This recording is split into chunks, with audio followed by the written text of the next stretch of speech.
பீகாரில் வந்து 65 லட்சம் வாக்காளர்களுக்கு மேலே வந்து நீக்கின சம்பவம் வந்து நாடு முழுவதும் ஒரு அதிர்வலை ஏற்படுத்துது. பல இடங்களில் வந்து வாக்கு திருட்டு நடைபெற்று இருப்பதாக கூட எதிர்க்கட்சி தலைவராக கூட ராகுல் காந்தி கூட சொல்லியிருக்காங்க. காங்கிரஸ் வாக்காளர்களை வந்து தேர்ந்தெடுத்து தான் அந்த சம்பவம் நடந்தது. தேவைப்பட்ட வாக்காளரை சேர்ப்பதற்கும் ஆன்லைனில் அப்ளிகேஷன் போட்டிருக்காங்க. எங்கே? கர்நாடகாவில். எதில்? குறிப்பாக 10 வாக்குச்சாவடிகளில். அந்த 10 வாக்குச்சாவடியும் வந்து காங்கிரஸுக்கு அதிகமாக மக்கள் வாக்களிக்கக்கூடிய வாக்குச்சாவடிகள். எப்படி சாத்தியப்பா இந்த அளவுக்கு கூமுட்டத்தனமாக தான் வந்துட்டு எலெக்ஷன் கமிஷனுக்காக வந்து அப்ளிகேஷன் ஃபார்ம் பயன் பண்ணக்கூடிய இணையதளங்கள் செயல்படுகிறதா? என்னுடைய வாக்கு இருக்குன்னா என் பேரிலேயே உள்ள வந்து என் பேரில் நானே நீக்கிறது. அவங்களாகவே ஓட்டு போட்டு அவங்களாகவே மோடியை பிரதமர் ஆக்கிக்கிட்டாங்க. ஆதார் கார்டை நாங்கள் வந்து ஆதார ஆவணமாக இருக்க முடியாது. இப்போ நீந்தனப்பா சொன்னீங்க இந்திய குடிமகன் என்பதற்கு எப்படி நிரூபணம்?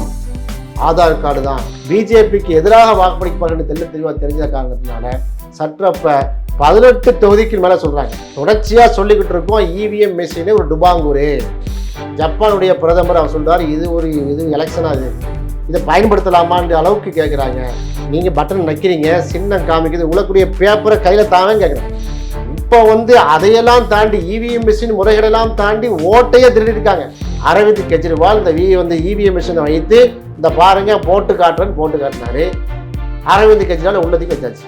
அதே மாதிரி ஹைதராபாத்தில் சுஜா அப்படிங்கிற ஒரு பையன் ஒரு சாஃப்ட்வேர் மென்பொருள் நிறுவனர் 11 பேர் கொண்ட டீமை அமைத்து இதை பண்ணி காமிச்சார். சுஜா வந்து எஸ்கேப் ஆகி ஓடிட்டார் கலிஃபோர்னியாவுக்கு. மிச்சம் 10 பேர் சுட்டு தந்துட்டாங்களே. வந்து எலெக்ஷன் பூத் ஏஜென்ட் வந்து என்ன செய்வாப்புல தேர்தல் அதிகாரி கையில் கொண்டு போவார். எங்கே லாஜிக்கு? நிதிஷ்குமார் கட்சியே காலியாகும் போல தெரியுது. பாஜக எந்த வாக்கு எடுக்க முடியாத சுச்சுவேஷன் ஆகிறது.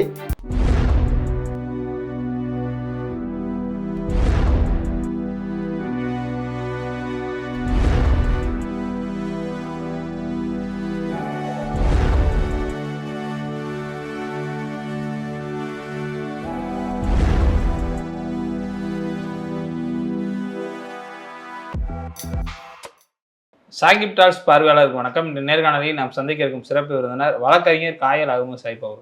சார் வணக்கம். வணக்கம். அண்மைய காலமாகவே பார்த்தோம்னா கடந்த ஒரு 4 மாதங்களாகவே பீகாரில் வந்து 65 லட்சம் வாக்காளர்களுக்கு மேலே வந்து நீக்கின சம்பவம் வந்து நாடு முழுவதும் ஒரு அதிர்வலை ஏற்படுத்துது. பல இடங்களில் வந்து வாக்கு திருட்டு நடைபெற்று இருப்பதாக கூட எதிர்க்கட்சி தலைவராக கூட ராகுல் காந்தி கூட சொல்லியிருக்காங்க. இதில் என்னன்னா மிக முக்கியமாக என்ற தினம் கூட காங்கிரஸ் வாக்காளர்களை வந்து தேர்ந்தெடுத்து தான் அந்த சம்பவம் நடந்துட்டு இருக்குன்ற மாதிரியான ஒரு கருத்தை வச்சதை தேர்தல் ஆணையம் மறுத்திருக்காங்க. இது எந்த அளவுக்கு உண்மைத்தன்மைங்க சார்? ஆக்சுவலாக இதை தேர்தல் ஆணையம் எப்படி மறுத்திருக்காங்க? மறுக்க முடியலையே. இதை கர்நாடகாவில் அவர் லிஸ்ட்டு போட்டு வாசிக்கிறார். எப்படின்னா fraudulent online applications are allegedly being use to both delete and add names. ஃப்ராடுத்தனமாக ஆன்லைன் அப்ளிகேஷனையே நீங்கள் பயன்படுத்திருக்கிறாங்க. எப்படி? டெலீட்ஷனுக்கும் அடிஷனுக்கும் அவங்களுக்கு வேண்டியப்பட்ட வாக்காளரை நீங்கள் அளிக்குவதற்கும் தேவைப்பட்ட வாக்காளரை சேர்ப்பதற்கும் ஆன்லைனில் அப்ளிகேஷன் போட்டிருக்காங்க. எங்கே? கர்நாடகாவில். எதில்? குறிப்பாக 10 வாக்குச்சாவடிகளில். அந்த 10 வாக்குச்சாவடியும் வந்து காங்கிரஸுக்கு அதிகமாக மக்கள் வாக்களிக்கக்கூடிய வாக்குச்சாவடிகள்.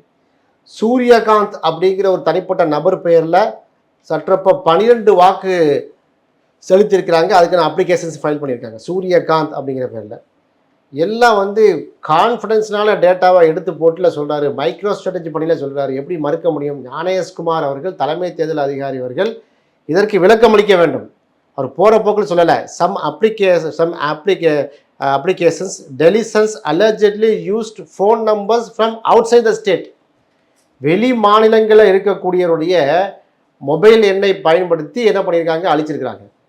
இதில் எப்படி சாத்தியப்பா இந்த அளவுக்கு கூமுட்டத்தனமாக தான் வந்துட்டு எலெக்ஷன் கமிஷனுக்காக வந்து அப்ளிகேஷன் ஃபார்ம் பயன் பண்ணக்கூடிய இணையதளங்கள் செயல்படுகிறதா? அப்போ என்ன செக்யூரிட்டி பிரீச் நடந்துச்சு அதில்?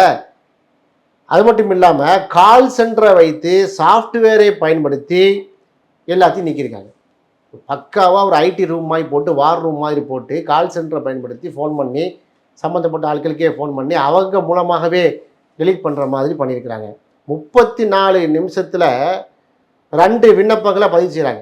34 நொடிகளில். அது மட்டும் இல்லாமல் வாக்காளருடைய பெயரிலேயே வாக்காளர் வந்து என்ன செஞ்சுருக்காங்க? வாக்காளர் தான். இப்போ என்னுடைய வாக்கு இருக்குன்னா என் பேரிலேயே உள்ளே வந்து என் பேரில் நானே நீக்கிறது. சந்தேகம் யாருக்கும் வராதில்ல?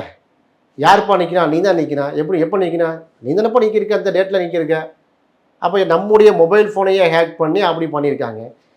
கர்நாடகா சிஐடி இது சம்பந்தமாக 18 முறை சொல்லியும் எந்த விதமான ஆக்ஷனும் பண்ணலை. ஞானேஷ்குமார் இது போன்ற வாக்கு திருட்டை பண்ணவங்களை காப்பாற்றுகிறார், பாதுகாக்கிறார் அப்படின்னு சொல்லி லிஸ்ட் அவுட் பண்ணியிருக்கிறாரு.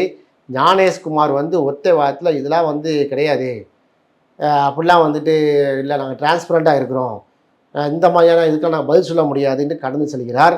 அவர் ராகுல் காந்தி பவர் பாயிண்ட் ஸ்லைடு போட்டு ப்ரெசன்டேஷன் பண்ணி இந்த இருக்கு பிரிவு, இதுதான் ஹைட்ரஜன் பாம்பில் ஒரு வெரைட்டின்னு சொல்லி அத்தனையும் வந்து ஆதாரப்பூர்வமாக வெளியிட்டு கொண்டிருக்கிறார். ஆக மொத்தத்தில் 2024 இவங்க தேர்தலையே நடத்துகிற மாதிரி தெரியலை.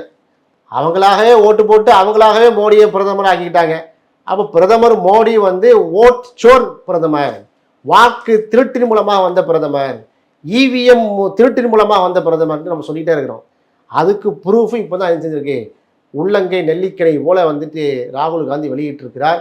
என்ன பதில் சொல்ல போகிறாங்க இந்திய தேர்தல் ஆணையம், ஞானேஷ்குமார் என்ன பதில் சொல்ல போகிறாங்கிறத பார்ப்போம். இல்லை அதான் அவங்களே மறந்துட்டாங்க, இந்த மாதிரி எந்த ஒரு முறைகேடுமே நடக்கலன்னு சொல்கிறாங்களே.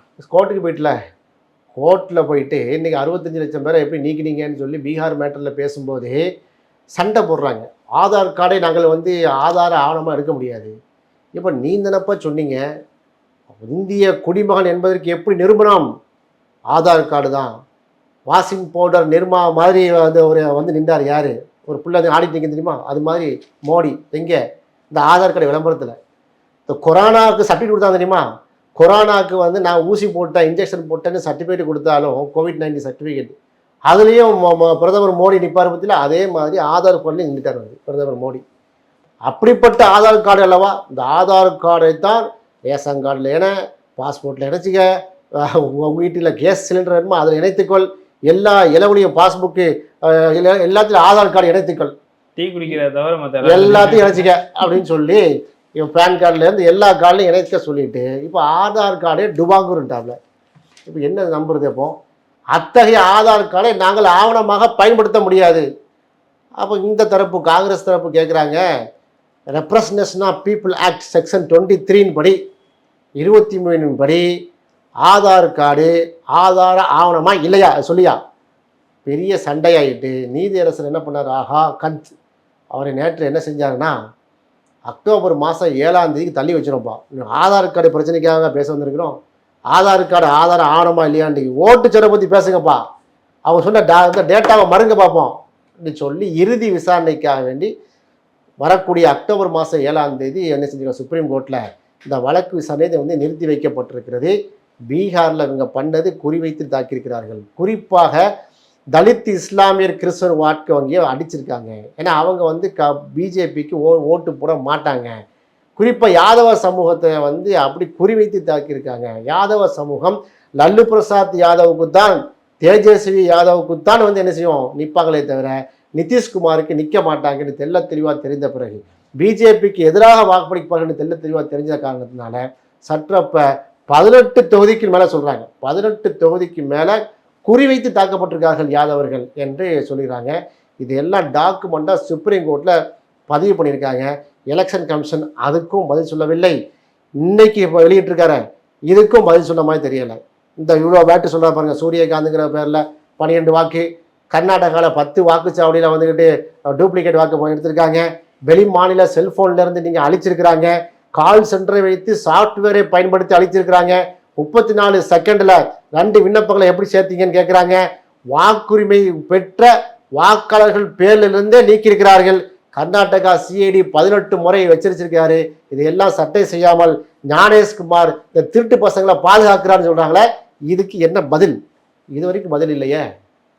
இந்த பதில் என்னன்றதுனா வந்து பார்த்தா வேட்பாளர் போட்டாவே வந்து டிஜிட்டல் வடிவில் வரப்போது, கலர் படமாக வரப்போகுதுங்கிற ஒரு கருத்தை வைக்கிறாங்க. அதெல்லாம் இருக்கட்டும், முதல்ல திருட்டு பண்ணதுக்கு என்னங்கிறேன், வேட்பாளர் டிஜிட்டல் முதல்ல வைங்க, நல்ல ஃபோட்டோ வைங்க, நம்மளாம் வந்து இப்போ மேக்கப்லாம் போட்டுட்டு போஸ் கொடுப்போம்னு பிரச்சனை கிடையாது. நீ ஜெயிச்சது செல்லுமா சொன்னது அது சொல்லு. தொடர்ச்சியாக சொல்லிக்கிட்டு இருக்கோம் இவிஎம் மெஷினு ஒரு டுபாங்கூரு, நம்மை விட டெக்னாலஜியில் முச்சாணி கொம்பில் இருக்கக்கூடிய ஜெர்மனியாக இருக்கட்டும், யூஎஸ்ஏ இருக்கட்டும், யூகே இருக்கட்டும், அவங்கெல்லாம் பேலட் பாக்ஸை தான் பயன்படுத்துகிறாங்க, வாக்குச்சீட்டை தான் பயன்படுத்துகிறாங்க. ஜப்பான் எங்கேயோ இருக்குது, ஜப்பானுடைய பிரதமர் அவர் சொல்றாரு, இது எலெக்ஷனா இதை பயன்படுத்தலாமான்ற அளவுக்கு கேட்குறாங்க. ஜப்பானில் தான் அந்த சிப்பே தயாரிக்கிறாங்க. அங்கே ஜப்பான் வந்து இந்த டெக்னாலஜியில் அவன் ரொம்ப உயரத்தில் இருக்குது. எலக்ட்ரானிக்ஸ் டெக்னாலஜியில் அவன் செய்ய மாட்டிருக்கான். ஏன்? இது டுபாகோ சிஸ்டம். அது உண்மைங்க. எலக்ட்ரானிக் சிப்பில் இருக்கக்கூடியது எல்லாமே பார்த்தீங்கன்னா 1001 பைனரி, ஹெக்ஸாடெசிமல், நிறைய இருக்குது, ஆஸ்கி, இப்படி கோடுகள் இருக்குது. அந்த மைக்ரோ ப்ராசஸ் லாங்குவேஜை படித்தவனுக்கு தெரியும், ஈஸியாக ஒரு ஃபங்க்ஷன் எழுதிட்டு போயிடலாம். இப்போ உதாரணமாக திமுகவுக்கு நீங்கள் பட்டனை அமைக்கிறீங்க வைங்க, அது திமுகன்னு இந்த மிஷினுக்கு தெரியாது. அதிமுகக்காக நீங்கள் என்ன செய்வீங்க, நீங்கள் ஓட்டு போடுற அழுத்துறீங்கன்னா அதிமுகன்னு அதுக்கு தெரியாது. அதுக்கு என்ன தெரியும், பட்டனை நச்சோம்னா அதில் 1, மித்ததுக்கெல்லாம் 0 போடணும். இப்படி தான் கவுண்டிங் ஓடிக்கிட்டே இருக்கும். இல்லை அந்த சின்னம்லாம் வந்துடுது, நம்ம ஓட்டு போட்டதுக்கான சின்னம்லாம் வந்துடும். என்னங்களா பார்ப்போம், அது வருது இல்லை. நீங்கள் பட்டன் நக்கிறீங்க, சின்னம் காமிக்குது, உழக்கூடிய பேப்பரை கையில் தாவேன்னு கேட்குறேன். இந்த பேப்பரை கையில் கொடுத்துருப்பா, அல்லது பேப்பரை வந்து பாதுகாத்து 100% என்ன வேண்டியதானே. என்ன இல்லையே, சுப்ரீம் கோர்ட் வரைக்கும் போகிறாங்க. 19 எதிர்க்கட்சிகள் 2023 கொண்டு போய் பெட்டிஷனை போடுறாங்க. என்ன சொன்னாங்க, 19 பெட்டிஷனுங்க ஒன்றா சேர்ந்து போடுறாங்க. இல்லை 5% இவிஎம் மிஷினில் உள்ள விவிபேட் தான் எண்ணுவோம், 100% எண்ண மாட்டேன்ட்டாங்க. அப்போ ஈஸியாக முறைகேடு செய்ய முடியுமே. இப்போ வந்து அதையெல்லாம் தாண்டி இவிஎம் மிஷின் முறைகேடெல்லாம் தாண்டி ஓட்டையே திருடிருக்காங்க. எலெக்ஷனுடைய ஜாபிதாவில் வாக்காளருடைய பட்டியலையே பேரை சேர்த்துருக்காங்க, நீக்கியிருக்காங்க. இது அதை விட விஞ்ஞானபூர்வமான ஒரு வேலை, விஞ்ஞானபூர்வமாக திருடிருக்காங்க. ஆக இவிஎம் மிஷினில் நீங்கள் வந்து அமுக்கும் போது 1001 தான், அதில் நம்ம ஃபங்க்ஷன் எழுத முடியும். இங்கே சி லாங்குவேஜில் படித்தவங்க, C++ லாங்குவேஜ் படித்தவங்க, விஷுவல் C# படித்தவங்க, இதுக்கு எல்லாம் தெளிவாக இருக்குது. அந்த லாங்குவேஜில் இங்கேருந்து கம்பைலிங் லாங்குவேஜ் சியை தான் கம்பைல் பண்ணுறாங்க. அப்போ சி லாங்குவேஜை எழுத முடியும். எப்படி, 100 ஓட்டு பதிவானதுக்கு பிறகு உழக்கூடிய ஓட்டை ஃபுல்லாக பிஜேபிக்கு என்ன செய்ய போகிறீங்க, யாருக்கு போட்டாலும் சரி இப்படி எழுதலாம். அல்லது நீங்கள் வந்து ஒட்டு மொத்தமாக ஓட்டை போட்டு முடித்த பிறகு கடைசியில் வந்து க்ளோஸ் பண்ணாமல் அந்த க்ளோஸ் பட்டனை வந்து அமுத்தின பிறகு இருக்கிற வாக்கில் 1200 வாக்குகள் விழுதா, ஒரு ஒரு ஒரு பூத்தில் 1200ல் எத்தனை வாக்காளர்கள், 12 வாக்காளர்கள், 12 வேட்பாளர் இருக்கிறாங்களா, பிஜேபிக்கு ஒரு 500 போட்டுட்டு மிச்சம் 700 வந்து 11 வாக்குக்கு என்ன செய்யுங்க, பிரித்து கொடுங்க, இப்படி எழுதலாம். அல்லது கவுண்டிங் டைமில் பட்டனை நக்கும் போது இது போன்ற என்ன செய்யலாம், ஃபங்க்ஷன் எழுதி பண்ண வேணாம். யாருக்கு நீங்கள் வாக்கு செலுத்தினாலும் அங்கே 0ன்னு உழ வேண்டியதை 1 மாற்றலாம், 1 பார்த்தா 0 மாற்றலாம். இது வந்து நாங்கள் சொல்லிக்கிட்டே இருக்கிறோமே, ப்ரூவ் பண்ணமே. டெல்லி சட்டமன்ற சபையில் அரவிந்த் கெஜ்ரிவால் இந்த இவிஎம் மிஷினை வைத்து இந்த பாருங்க போட்டு காட்டுறேன்னு போட்டு காட்டினாரு. அரவிந்த் கெஜ்ரிவால் உள்ளத்துக்கு வச்சாச்சு, மணீஷ் சிசோடியா உள்ளத்துக்கு வச்சாங்க. அதே மாதிரி ஹைதராபாத்தில் சுஜா அப்படிங்கிற ஒரு பையன், ஒரு சாஃப்ட்வேர் மென்பொருள் நிறுவனர், 11 பேர் கொண்ட டீமை அமைத்து இதை பண்ணி காமிச்சார். சுஜா வந்து எஸ்கேப் ஆகி ஓடிட்டார் கலிஃபோர்னியாவுக்கு. மிச்சம் 10 பேர் சுட்டு தந்துட்டாங்களே, ஏன் கொன்றீங்க, இந்த கேஸு வழக்கு வந்துச்சா இல்லையா? அப்போது இவிஎம் மிஷின் என்பதை யார் கண்ட்ரோல் பண்ணியிருக்கிறா, பாஜகக்காரங்க. தெளிவாக பார்க்கலாமுங்க. யூபியில் நம்ம கண்ணால் கண்டமா இல்லையா, 5 மணிக்கு வந்து எலெக்ஷன் முடியுங்க, 5:30 மணிக்கு பான்பராக்கை அப்படியே தேய்ச்சி அப்படியே போட்டுட்டு வாயில் போட்டுட்டு பான்பராக்கை வந்து எலெக்ஷன் பூத் ஏஜென்ட் வந்து என்ன செய்வாப்புல, தேர்தல் அதிகாரி கையில் கொண்டு போவார். எங்கே லாஜிக்கு, நீ லாஜிக்கு தான் கொண்டு போகிற. இந்த இதை ஏற்கனவே எலெக்ஷன் முடிஞ்சு 1 மாதம் ஊற போடுவேன் இவிஎம் மிஷினை, அதுலேயும் 1000 தில்லு முள்ளு. அப்போ இதை தாண்டி ஓட்சோறு ஒவ்வொரு தொகுதியிலும் பார்த்தீங்கன்னா லட்சக்கணக்கான மக்களை சேர்த்துருக்காங்க, லட்சக்கணக்கான மக்களை நீக்கியிருக்காங்க. பீகாரில் 65 லட்சம் பேர் நீக்கியிருக்கான். 65 லட்சம் பேர் ரோட்டுக்கு வந்துட்டான். இப்போ வந்ததில் அங்கே மகா கத்பந்தன், பீகாருடைய தேஜஸ்வி யாதவ், காங்கிரஸ் கட்சியினுடைய தலைவர் ராகுல் காந்தி தலைமையில் மிகப்பெரிய ஒரு கூட்டணி வந்திருக்குது. அதில் பெரிய அளவுக்கு தாக்கத்தை ஏற்படுத்தியிருக்குது. நிதிஷ்குமார் கட்சியே காலியாக போல தெரியுது. பாஜக எந்த வாக்கு எடுக்க முடியாத சுச்சுவேஷன் ஆகிறது. அதனால் இல்லாத புல்லாத அவதூறுகள்லாம் கிளப்பி விடுறாங்க. தனியாக நிற்க போய் ஜெயதேஷ்லாம் சொன்னாங்க, அதெல்லாம் மறுக்கப்பட்டிருக்குது. இதில் வந்து ஆடி காற்றுல அம்மியே பறக்குதாங்க. இங்கே உடைய பாஜகவுடைய கூட்டணியாக இருக்கக்கூடிய நிதிஷ்குமார் அங்கே சூறாவளி, ராகுல் காந்தியுடைய சூறாவளியில் அம்மிக்குள்ளேயே பறக்கிற மாதிரி பறந்துட்டு இருக்காரு. இடையில அந்த கௌசிக்கியா ஏன் இடையில வந்தாங்கிற மாதிரி இவன் யாரு, நம்ம பிரசாந்த் கிஷோர் வேற வந்து காமெடி பண்ணிட்டு இருக்காப்ல. இதுதான் நிலைமை. அங்க பிரசாந்த் கிஷோர் இடையில வரான்னு சொல்றீங்க, எந்த வகையில இடையில வராரு? 3வது இடத்தை பிடிக்கிறதா, இல்லை அவர் வந்து ஆளுங்கட்சி வேற வாய்ப்பு இருக்காது? இடைஞ்சல் பண்ண வர்றாரு. இடைஞ்சல் பண்ண வராரு பிரசாந்த் கிஷோர். அவர் வந்து அரசியல் வியூக வகுப்பாளராக இருந்தார். இங்கே ஒரு புண்ணியமாக வந்து விஜய்க்கு வந்து தூண்டி விட்டு கிளம்பிட்டான்னு வைங்களேன், அங்கே ஏதோ ஒரு கட்சி ஆரம்பித்து பண்ணி கொண்டு இருக்கிறாரு. அவர் போகிற இடங்கள்லாம் 3வது அணின்னு சொல்கிறாங்க. 3வது அணி தான் கிடையாது, ஏற்கனவே அவர் நின்று டெபாசிட்டே கூட வாங்கலை, ஒரு அவ்வளோதான் வாங்கியிருந்தான்னு வைங்களேன். அவருடைய நோக்கம் வந்து இந்த ஓட்டுக்களை பிரிப்பதால் யாருக்கு சாதகம்? அங்கே சாதகம் யாருக்குன்னு சொன்னால் பாஜக தான் சாதகம். நேற்று முன்தினம் அசதுதீன் உவைசி வந்து ஒரு கோரிக்கையை வைத்தார். பீகாரில் இவ்வளோ சட்டமன்ற தேர்தல் நடக்க போகிறது, இஸ்லாமியர்கள் எங்கள் கட்சி மஜ்லிஸ் கட்சி எம்ஐஎம் கட்சி வந்து வலுவாக இருக்கக்கூடிய இடம் வந்து 6 இடம்.